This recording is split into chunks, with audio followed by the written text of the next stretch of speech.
The story was narrated to Ganesh by a young man, Mahendra by name. He was junior supervisor in a firm which offered on hire supervisors at various types of construction sites, factories, bridges, dams, and so on.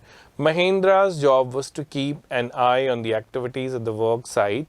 He had to keep moving from place to place every now and then, as ordered by his head office from a coal mining area. So this story was basically narrated to Ganesh by a young man.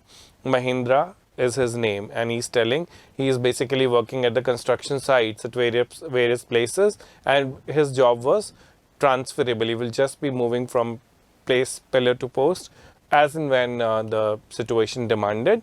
The construction work was over at particular plot site, and then he would be moving next. So he's telling that Mahendra is telling that story to Ganesh. To a railway bridge construction site, from there after a few months to chemical plant which was coming up somewhere.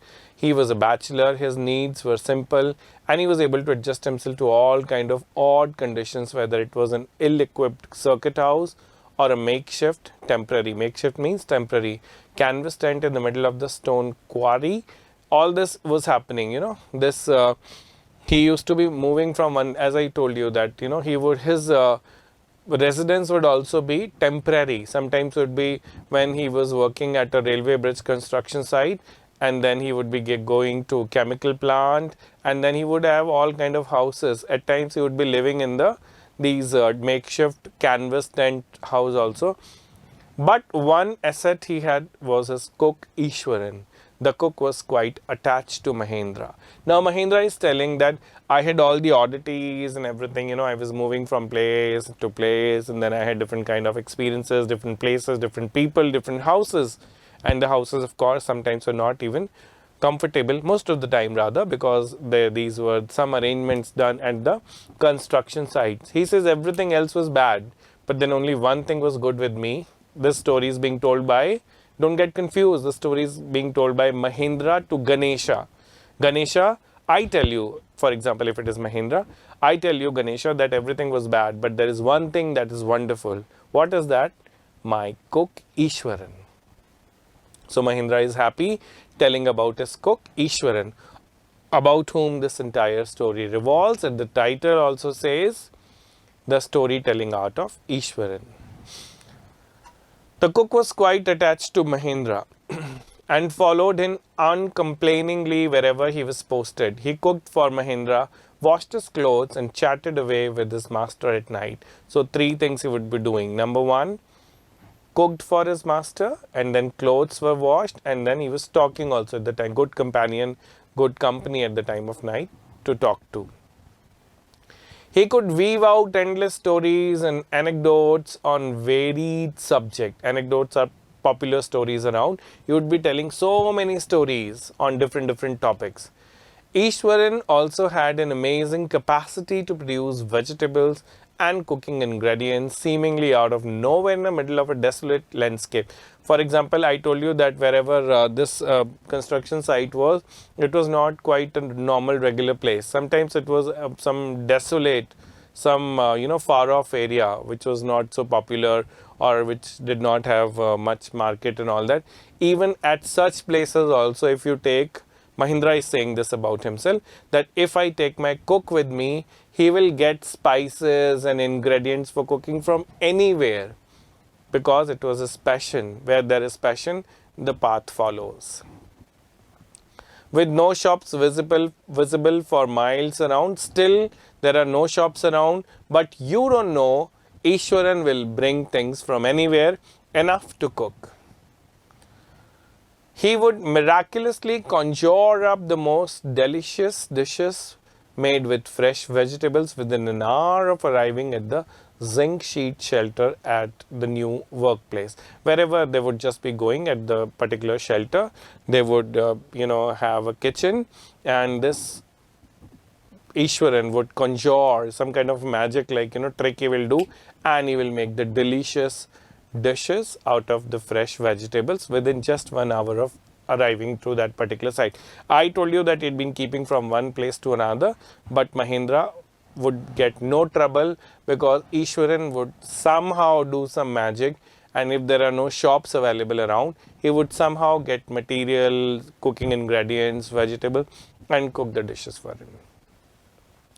Mahindra would be up early in the morning and leave for work after breakfast, carrying some prepared food with him, and he was taken care of well by this Iswaran.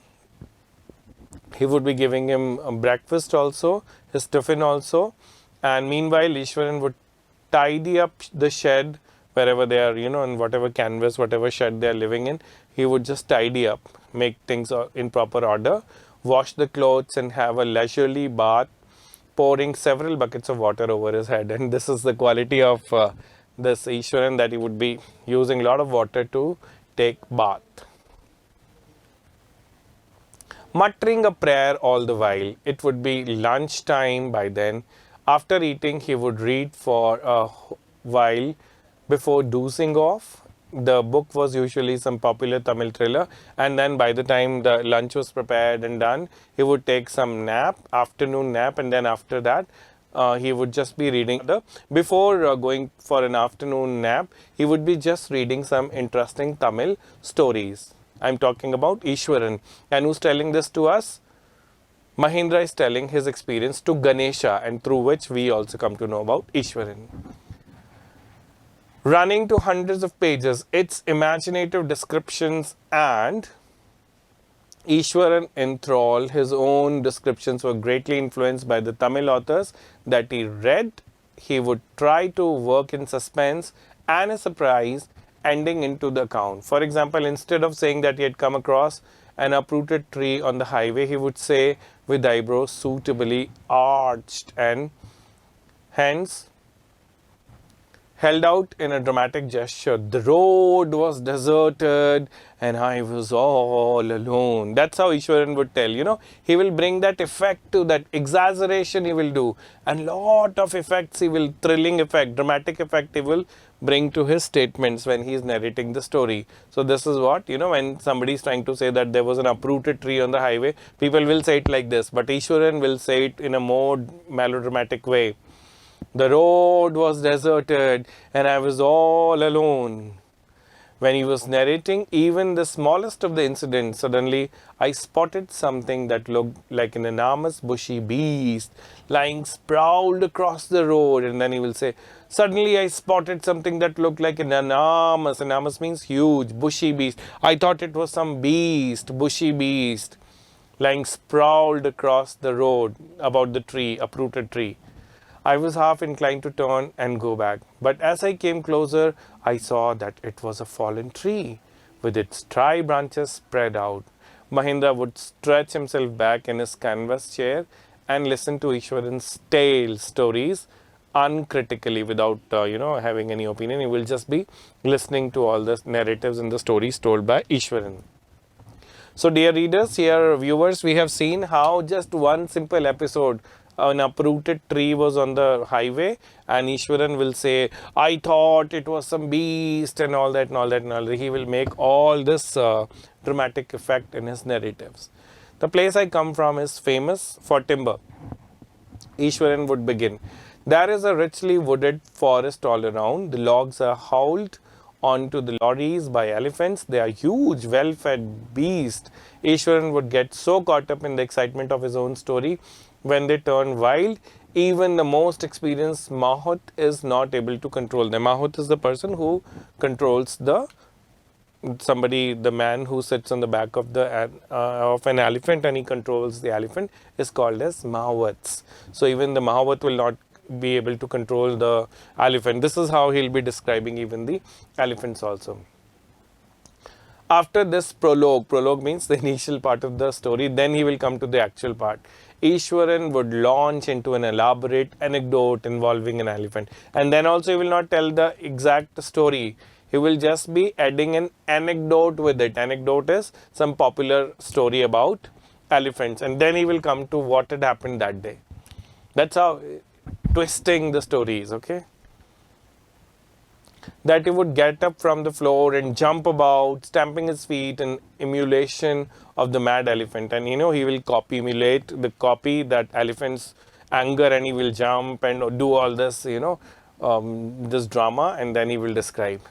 The elephant reached the outskirts of our town, breaking the fences down. One day a tusker escaped from the timber yard and began to roam about, stamping on bushes, tearing up with wild creepers and breaking branches at will. You know, sir, how an elephant behaves when it goes mad. One go, he'll just be telling all that story. So that's a little interesting. Just about an elephant's arrival, he will create such much of effect and, curiosity around and with effects and all that. So that's how Iswaran the storyteller is very, very, prominent name in Mahindra's memory. And this is what he's telling to Ganesha, that Iswaran is wonderful. He's basically a cook, but then his narrative styles are excellent. Like matchsticks, he would continue. It came into the main road and smashed all the stalls. He's still continuing about that elephant. Iswaran is still telling about the elephant. Mud pots, clothes, people ran helter-skelter in panic. The beast grunted and wandered about, pulling out the football goal post, tearing down the volleyball net, kicking and fluttering the drum kept for water, and uprooting the shrubs. Meanwhile, all the teachers had climbed up to the terrace of the school building. Now he's narrating. I'll take you to the previous slide. He will say that everybody is trying to control an elephant which has entered somehow there in the school building. And then it has just ruined everything in the school building. Just a football post, goal post, everything was just uprooted and kicked and everything crushed and smashed and all that. And all the teachers, they were so scared of that school where the elephant has entered. He's narrating the story. Iswaran's style. That's how Iswaran will say the narrative about elephant. And then all the teachers went up to the terrace, from where there they helplessly watched the depredations of the elephant, all the mischiefs and all that. The streets were empty. Suddenly I grabbed a cane from the hands of one of the teachers, as if the inhabitants of the entire town had suddenly disappeared. I was studying in the junior class at that time and was watching the whole drama from the rooftop. And then now he tells how important he is. Iswaran will tell that elephant was not getting controlled by anybody. So I did little daring and I took one of the canes from the teacher's hand and I was watching that drama created by the elephant. Iswaran is telling about himself, that in that school where he's telling about his own story, Iswaran, to whom? To Mahendra. And then Mahendra is telling to Ganesha, and through that now we readers come to know. Okay, Mahendra is appreciating his Iswaran, the cook, the storyteller. So that's where we see that finally Iswaran will say, nobody was able to control the elephant, sir. Because I took the cane, the stick, and then I don't know what came over me. I don't know which spirit came in me, and then I ran down the stairs into the open. Elephant grunted and menacingly swung a branch of tree which it held in its trunk, and the elephant just started moving the trunk, and there was one branch of tree which it held when in its trunk. It stamped its feet, and then the elephant is showing anger. But Iswaran says, I was not afraid. I just hit the elephant, kicking a lot from the mud and dust. It looked frightening, but I moved slowly towards it, stick in my hand. People were watching the scene, hypnotized from nearby house top. The elephant looked at me red-eyed, ready to rush towards me. It lifted its trunk and trumpeted loudly, gave a grunt, and elephant was so angry, but I still did not leave. I just faced the elephant. Iswaran is telling he's telling that I'm so brave. And at that moment I moved forward and, mustering all my force, whacked its third toenail on the quick, and I gave a blow on the toenail. The beast looked stunned for a moment. For a moment, elephant was stunned. It shivered from head to foot and collapsed, and it just fainted. He's telling, I am so brave. Who? Iswaran. At this point, Iswaran would leave the story unfinished. and get mumbling. I will be back after lighting the gas and warming up the dinner. He says, wait sir, I'll finish the story later. First I will just, naturally people will say, what happened? Did the elephant come back? What did the people say to you? Did they congratulate you, Iswaran, that you hit that beast and then, subsided the entire matter? He said, so 1 second, I'll have to just go do that work, and he'll leave it unfinished. Mahendra, who had been listening with rapt attention, great attention, would be left hanging. He's waiting. What is the end of the story? When he returned, Ishwaran would not pick up the thread of the story right away. And he will not straight away tell, sir, this is what is happening. Conclusion was pending. Well, a veterinary doctor was summoned to revive the animal. Sir, we call the veterinary doctor. Veterinary doctor is the doctor who treats animals. Ishwaran would shrug casually. 2 days later, it was led by Mahavat to the jungle. Well, how did you know how to manage all this, Ishwaran? How did you bring down that beast? It has something to do with Japanese art, I think, sir. Karate or Jutsu, it's called. He says that I know one Japanese art, and that's how I hit the animal with that art. I'm so knowledgeable in that particular martial art also, and that's how I did, and that's how I controlled the animal. I had read about it somewhere. It temporarily paralyzes the nervous system, you see. And I know, sir, elephants cannot be controlled like that. You have to just hit on their nervous system, just hit at that particular point, and then you can easily control the animal. Not a day passed without Ishwaran recounting some story packed with adventure, horror and suspense. And these are the three elements which would be prominently seen in the stories told by Iswaran. What are these three elements? Adventure, horror and suspense. Whether the story was credible or not, Mahendra enjoyed listening to it because of the inimitable way in which it was told. Nobody else can tell that story. Inimitable means nobody else can copy that way. So he exclusively this Ishwaran's style. That is why Mahendra would be listening to these stories with rapt attention. Ishwaran seemed to more than make up for the absence of a TV in Mahendra's living quarters. There was no TV in Mahendra's house. He was moving here and there because his work profile was like that. So that is why Ishwaran would not just be a cook, he would just be working like an entertainment television also, telling the stories to this man. One morning when Mahendra was having breakfast, Ishwaran asked, after all today is an auspicious day. According to tradition, we prepare various delicacies to feed the spirit of our ancestors today, sir. So today is an important day. He said that we will be feeding our ancestors. Their souls will come, and today we will like give prasad or something. That night, Mahendra enjoyed the most delicious dinner and complimented Ishwaran on his culinary skills, cooking skills. Culinary means cooking skills, kitchen skills. He seemed very pleased, but unexpectedly launched into most garish account involving the supernatural. And then, in a typical style, he started narrating the supernatural. Supernatural means about the spirits and all these supernatural elements. Sir, this entire factory area we are occupying was once a burial ground. Sir, this was just a graveyard, burial ground. He started.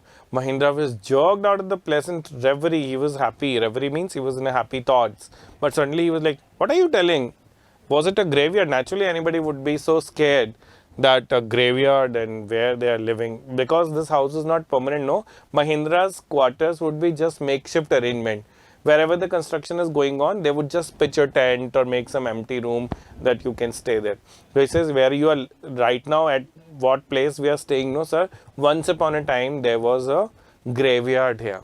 I knew on the first day itself when I saw a human skull lying on the path. Sir, I came to know, Ishwaran would say, I saw a human skull. Now, even now, I come across a number of skulls and bones. I keep seeing skulls and bones here, sir. Naturally, this is a burial ground. Ishwaran continued. He went on to narrate how he sometimes saw ghosts at night. Now, this is going to be very scary because they are both living alone, and this fellow's telling the stories, supernatural ghost stories. Naturally, Mahendra would be so scared. Can I make something special for dinner tonight, sir? I am not easily frightened by these things, sir. I am a brave fellow, but one horrible ghost of a woman which appears off and on at midnight during the full moon. He says, Sir, I tell you, easily I don't get afraid of the ghost. But the ghost of this one lady is troubling me a lot. It is an ugly creature with matted hair and shriveled face, like a skeleton holding a fetus in its arm. Mahindra shivered at the description and interrupted rather sharply. You're crazy, Iswaran. There are no such thing as ghosts or spirit. There are no ghosts or spirit. How are you saying that there is a ghost here? He says, no, sir, I saw a lady carrying a fetus and matted hair and all that. He described the ghost in such a way that Mahindra now got scared. And he said, are you crazy? You're talking about the ghost and spirits.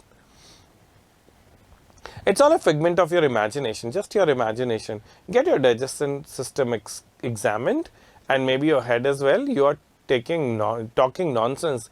He left the room and retired for the night, and he slept. He said, you're crazy fellow. Mahindra said, what are you talking, ghost and all that? I don't believe in that. Expecting Iswaran to sulk for a couple of days, he thought that he'll be upset. Sulking means feeling upset that I was so badly scolded. I was telling a story about the ghost and then I was stopped. But the next morning, he was surprised to find the cook as cheerful, as talkative as ever. From that day on, Mahindra, for all his brave talk, went to bed with certain unease. From that day, Mahindra was little upset because he now has this fear that this spirit will come and will harm or something. He got scared basically. Every night he peered into the darkness outside through the window next to his bed, trying to make sure that there was no movement of dark shapes in the vicinity. This entire vicinity, there was no. He was just looking outside and checking, is there any ghost around? Okay. But he would only see a sea of darkness with the twinkling lights of the factory miles away. He had always liked to admire the milk-white landscape of the full moon nights, but after hearing Iswaran's story of the female ghost, he avoided looking out of his window. And he never saw out of the window easily on the full moon nights because he was so scared of that female ghost story told by Iswaran after that. Altogether, when the moon was full, one night Mahindra was woken up from his sleep by a low moan close to his window. And now he heard some moaning, some crying near his window. Mahindra. At first, he put down to a cat prowling around for a mice, but the sound was too guttural for a cat. Initially, he thought it must be a cat or something, but then he thought that this sound is little unsuitable for cat. He resisted the curiosity to look out lest he should behold a sight which would stop his heart. And then he saw and he was so scared.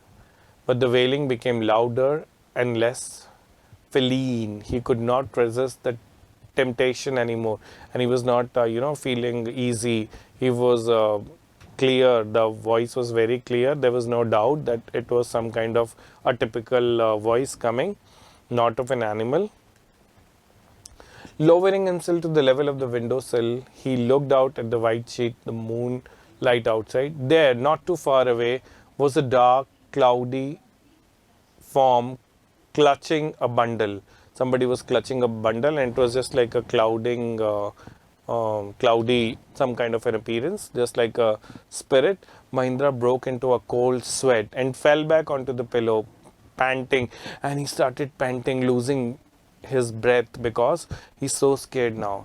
As he gradually recovered from the ghastly experience, he began to reason with himself and finally concluded that it must have been some sort of auto-suggestion. He thought maybe it's just like that. It's just his own imagination beginning to run riot for him. Some trick that his subconscious mind had played on him. He thought that just because he had been thinking too much on that supernatural thing and the story fact told by Iswaran, that's why he's imagining all these things. By the time he had got up in the morning, had a bath and come out to have his breakfast, the horror of the previous night had faded from his memory. Iswaran greeted him at the door with his lunch packet and his bag. Morning he saw Iswaran. He's still little scared, but then it was all over. The night was over. So now he meets Iswaran the next night. Just as Mahindra was stepping out, Ishwaran grinned, smiled and said, "Sir, remember the other day when I was telling you about the female ghost with a fetus in its arm? You remember, sir, I told you about that spirit, that lady, that ghost. You were so angry with me, imagining things and all that. Well, you saw her yourself last night. Sir, don't tell a lie. Did you not see that lady yesterday? I came running, hearing the sound of moaning that was coming from your room." A chill went down Mahindra's spine. He was so scared.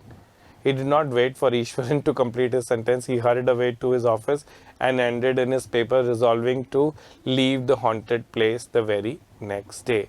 And then Ishwaran was so much scaring him that he went to his office and he told that he will no more be working there at that haunted site, haunted by the ghost and the spirit, and he decided not to work. So he decided not to work there, and that's the end of the story.